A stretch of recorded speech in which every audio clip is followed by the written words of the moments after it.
সুপ্রিয় দর্শক শ্রোতা, আমি এখন দাঁড়িয়ে রয়েছি বীরগঞ্জ থানায় ধনগাঁও শিবতলি বাজারের পাশে। তো আপনাদেরকে আজকে একটা ভিডিও পূর্ণাঙ্গ ভিডিও দেওয়ার জন্য, তথ্য দেওয়ার জন্য আজকে এখানে দাঁড়িয়েছে দর্শক শ্রোতা। এই পাশে আপনারা দেখতে পাচ্ছেন কিন্তু ধান, আমন ধান। আসলে সেই ধানটি কোন জাতের ধান আপনাদেরকে আমি নিশ্চিত করার জন্য আজকে কিন্তু মূলত ভিডিওটি তৈরি করতেছি দর্শক শ্রোতা। আপনারা একটু দেখার চেষ্টা করুন, আমার সাথে থাকুন। ভিডিও একটু এদিকে দেখাও, দর্শকদের দেখাও। আমার জীবনে আজকে আমি কিন্তু প্রথম দেখলাম। তো দর্শক শ্রোতা, আপনারাও একটু দেখেন যে ধানের মনে হচ্ছে, আপনারা কেউ বলবেন যে মনে হয় পাতান পড়ছে, মনে হয় নষ্ট হয়ে গেছে ধানগুলা। আসলে ভাই এগুলো নষ্ট হয় নাই, এই ধানের কালারটাই ঠিক এরকম এবং ধানটাই ভাই সম্পূর্ণটাই এরকম।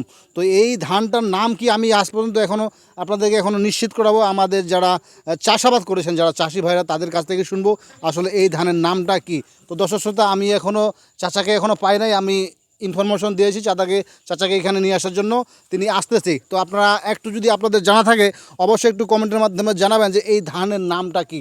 যদি কেউ বলতে পারেন অবশ্যই একটু জানাবেন। ধানটাকে দেখতে মনে হচ্ছে, আমি দূর থেকে দেখলাম যে মনে হচ্ছে এটা মনে হয় নষ্ট হয়ে গেছে ধান, মনে হয় মনে হয় পোকায় খাইছে, না হয় কোনো অসুখ টসুখ হয়েছে মনে হয়। তো দেখতেছি দর্শক শ্রোতা সম্পূর্ণই ভিন্ন ধরনের। তো এই পাশে অনেক জমি দেখতেছেন, ওই পাশে কিন্তু আরও 2 বিঘা মাটির মতন কিন্তু চাষাবাদ করেছে চাচা আমার। আমি দেখলাম ওই পাশে, বুঝছেন না, এখানে মনে করেন হবে 1.5-2 বিঘার মতন হবে এবং ওই পাশেও কিন্তু 2-4 বিঘা মাটি রয়েছে। তো দর্শক শ্রোতা, আপনারা কোথাও যাবেন না, চাচা আসতেছে।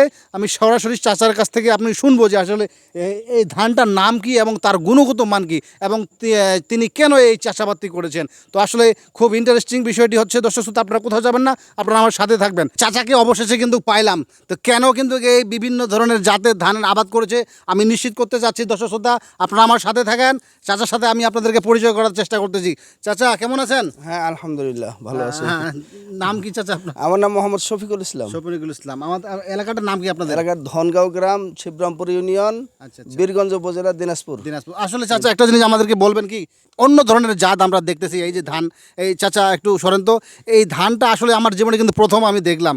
তো আসলে আমাদের দর্শকদের উদ্দেশ্যে বলবেন যে আসলে এই ধানের জাতটি আপনারা কেন লাগিয়েছেন এবং কোনো উপকার আছে কিনা যদি একটু বলতেন আমাদের। এই ধানটার বিষয়ে আমি আসলে পাইছি ইউটিউবে। মানে ধানটার নাম হলো ব্ল্যাক রাইস। তো আমার ছেলে ঢাকা চিকিৎসার জন্য গেছিল, ওটা কি হাসপাতাল বললে, ওই যে থেরাপি দেওয়ার জন্য গেছিল আর কি। তো ওই হাসপাতালের রুগীগুলাকে নাকি এই ধানের চাউল খাওয়াইতো। 1 কেজি চাউলের দাম 250-300 টাকা। মানে এটা রুগীদের জন্যই এই ধানটা। বিশেষ করে ডায়াবেটিস রোগীদের জন্য বেশি কার্যকরী। আর বিভিন্ন রোগের উপরে কাজ করে। এটাতে নাকি জিঙ্ক সালফার আছে। এই জন্যই আমি বিশেষ করে উৎসাহী হয়েছি এই ধানটা চাষ করার জন্য। এই ধানটা আমি 20টা নিয়ে আসছি শিবগঞ্জ থেকে নিয়ে এসেছেন। জি জি, শিবগঞ্জ থেকে নিয়ে এসেছি। তো এবারে কি প্রথম করলেন আবার চাচা? জি, এবারে প্রথম। শিবগঞ্জে উনি চাষ করছে আপনার ওই বিআইডিসি অফিসের একজন অফিসার। উনি এই চাষটা করছিল গত বছর। আমি ওই দিক দিয়ে যাওয়ার সময় রাস্তার ধারে ধানটা ছিল, তো দেখে আমি আটক হইলাম। লোকজনকে জিজ্ঞাসা করলাম যে এটা কে আবাদ করছে। ওনাদের কাছ থেকে মোবাইল নাম্বার নিয়ে ওনার মালিকের সাথে যোগাযোগ করছি।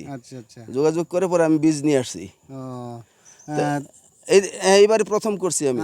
দর্শক শ্রোতারা, যদি আপনারা চান এই ধানটা আবাদ করতে পারেন, এই ধানটা আমি শুনেছি যে অনেক লাভজনক। বাকি লাভজনক কতটুকু হবে এটা আমি কাটলে ধানটা মারাই করার পরে বুঝতে পারবো কি লাভ লোকসান কতটুকু আসে না আসে। আচ্ছা, আপনাকে কিন্তু একটু কষ্ট দিলাম। আচ্ছা, ধন্যবাদ। সমস্যা নাই, নষ্ট করলাম আপনার। তো দর্শক শ্রোতা, আপনারা সবাই ভালো থাকেন। আপনাদের মূল্যবান বক্তব্য অবশ্যই একটু জানাবেন এবং ভিডিওটি সকলকে দেখার একটু সুযোগ করে দেবেন। সবাই ভালো থাকবেন। আবার দেখা হবে, আবার কথা হবে অন্য কোনো ভিডিওর মাধ্যমে, অন্য কোনো সাক্ষাতের মাধ্যমে। আজকে বিদায় নিতে যাচ্ছি আমি নিপেন রায়। ধন্যবাদ সকলকে।